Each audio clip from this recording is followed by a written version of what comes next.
¿Hasta cuándo, Señor? ¿Hasta cuándo tendremos que esperar? ¿Hasta cuándo, Señor? ¿Hasta cuándo tendremos que llorar? Cuando Jesús dijo, ¿con qué compararemos el reino de Dios? No lo hizo al azar, él estaba hablando a una audiencia que vivía bajo el peso de los imperios. Algunos conocían el poder de Roma, otros recordaban las historias del rey David o el tiempo de los jueces. Jesús bien pudo haber dicho, el reino de Dios es comparado al reino de David, pero mejor. O es como el poder de los romanos, pero justo. Pero Jesús no dijo eso, porque el gobierno de Dios no se parece a ninguno de los gobiernos humanos.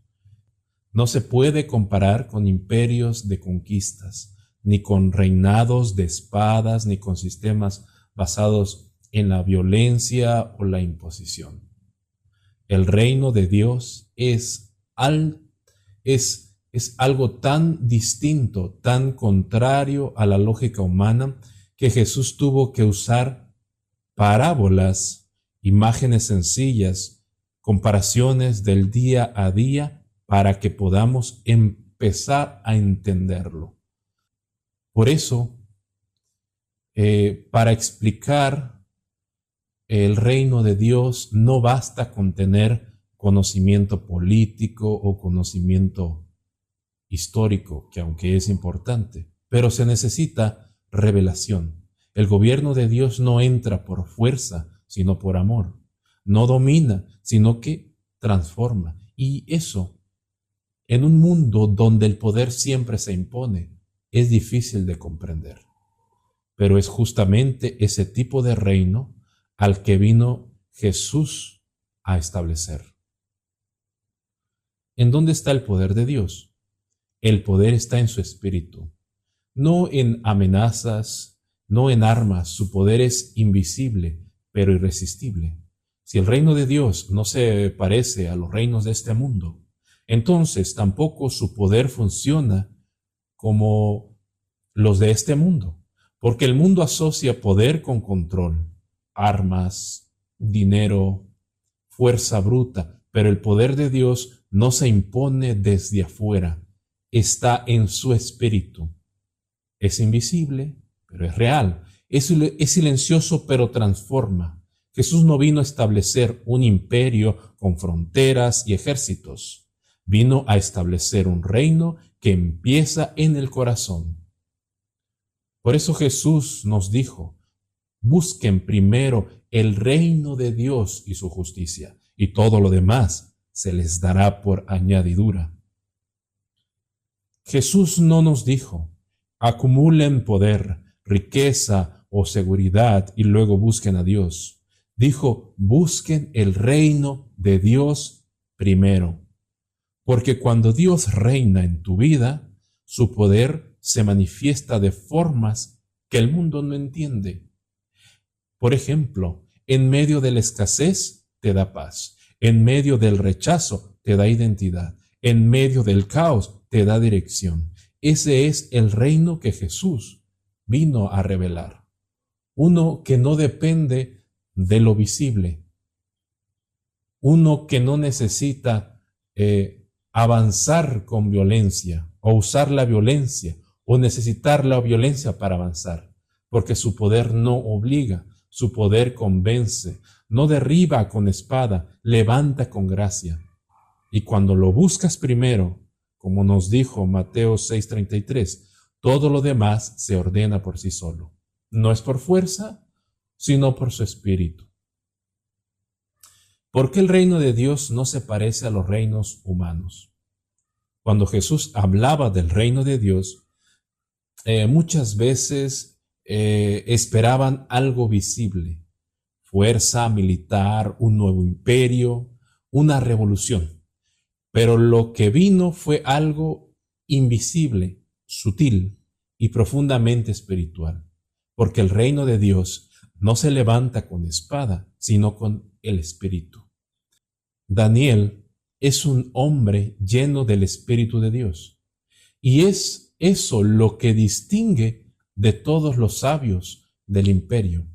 Nabucodonosor, el rey más poderoso de la tierra en su tiempo, conoce esto. Él dijo: el espíritu de los dioses santos está en ti. Es decir, el poder del reino está en el Espíritu de Dios actuando en personas obedientes, no en ejércitos o estructuras políticas.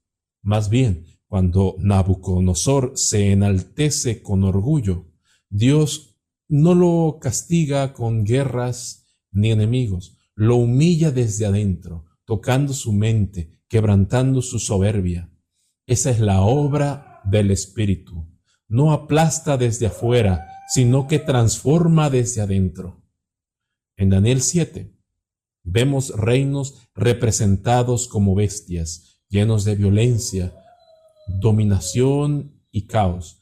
Y luego aparece uno como hijo de hombre, a quien se le da un reino eterno, lleno de gloria y justicia.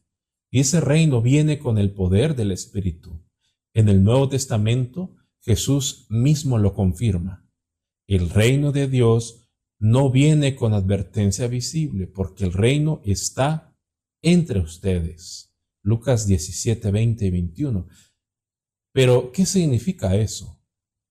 Significa que el Espíritu Santo actúa en silencio, sin espectáculo, pero con poder real.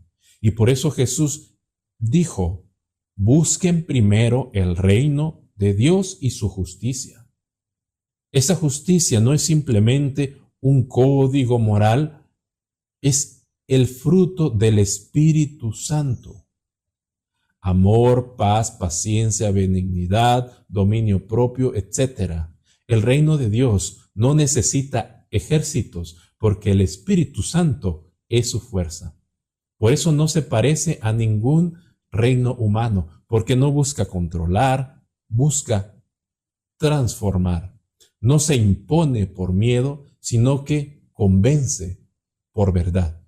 Ese es el reino al que fuimos nosotros llamados. Un reino que empieza con una semilla, pero que tiene poder eterno, porque es guiado por el Espíritu de Dios.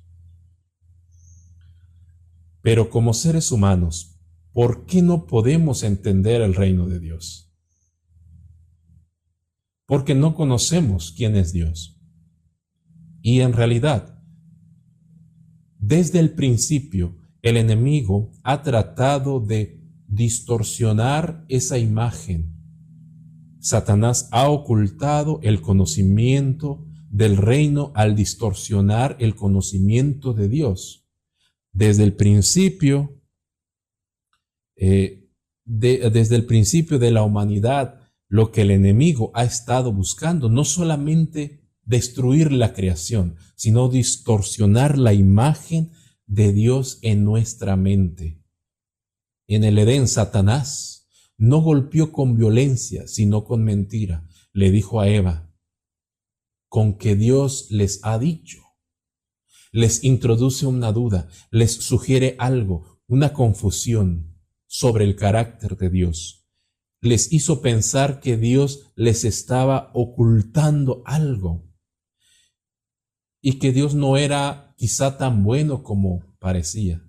Y en el momento en que dejaron de confiar en quién es Dios, también dejaron de entender cómo es su reino. Lo mismo pasó con Caín. Él trajo su ofrenda sin fe, sin obediencia. Y cuando Dios no la aceptó, en lugar de buscarlo y resolverlo, se llenó de celos y de odio. ¿Por qué? Porque no comprendía el corazón de Dios. En la historia de Noé lo mismo. Toda la humanidad se había desviado, no conocían a Dios y por lo tanto vivían bajo una corrupción total. Y aún cuando Dios llamó a Abraham, fue un proceso de revelación progresiva. Abraham no lo entendió todo desde el principio, o como un instante. Lo que vemos en todas estas historias es que el conocimiento del reino siempre ha estado ligado al conocimiento de Dios. Si no lo conoces a Él, no vas a poder entender cómo gobierna. Por eso dice Oseas 4:6, mi pueblo fue destruido por falta ¿de qué? De conocimiento. No porque no tuviera religión, porque la tenían, sino porque no conocían a su Dios. Y esa sigue siendo la estrategia del enemigo: oscurecer el conocimiento, endurecer el corazón, para que nosotros no veamos quién es Dios y por lo tanto no entendamos cómo funciona su reino. El reino se revela por el Espíritu, no por inteligencia humana. Y en Efesios 4:18 dice el apóstol Pablo, están entenebrecidos en su entendimiento, ajenos a la vida de Dios. ¿Por qué? Por la ignorancia que en ellos hay, por la dureza de su corazón. Dureza de corazón, ignorancia, desconocimiento de Dios. Es decir, no se trata solo de saber cosas, sino de un corazón sensible a la verdad. Porque el reino de Dios no se descubre por una lógica humana, sino que se revela por el Espíritu. También como nos dice 1 Corintios 2:14, el hombre natural no percibe que las cosas que son del Espíritu. ¿Por qué? Porque le son locura. También Jesús dijo en Juan 3:3, el que no nace de nuevo no puede ver el reino de Dios. Y no es que el reino de Dios no esté, es que no se ve sin revelación. Sin el Espíritu Santo, uno puede conocer Biblia, puede conocer historia, religión y aún así no conocer el Rey. Porque este reino no se recibe por una tradición, sino por transformación. En el mundo, los reinos se conquistan con ejército. En Dios, el reino se recibe cuando el corazón se rinde. Y eso es lo que hace el Espíritu. Por eso Jesús dice, buscad primeramente el reino de Dios y su justicia. Pero ese reino no se puede buscar sin antes haber sido iluminados por su Espíritu. El reino de Dios no se entiende con los ojos del cuerpo, se entiende con los ojos de la fe. Y eso solo es posible cuando volvemos a conocer al Dios verdadero, no al Dios distorsionado por religiones, por miedo, por tradiciones, sino al Padre que envió a su Hijo para revelarnos su reino. Si te gustó este mensaje, compártelo con tus familiares y amigos.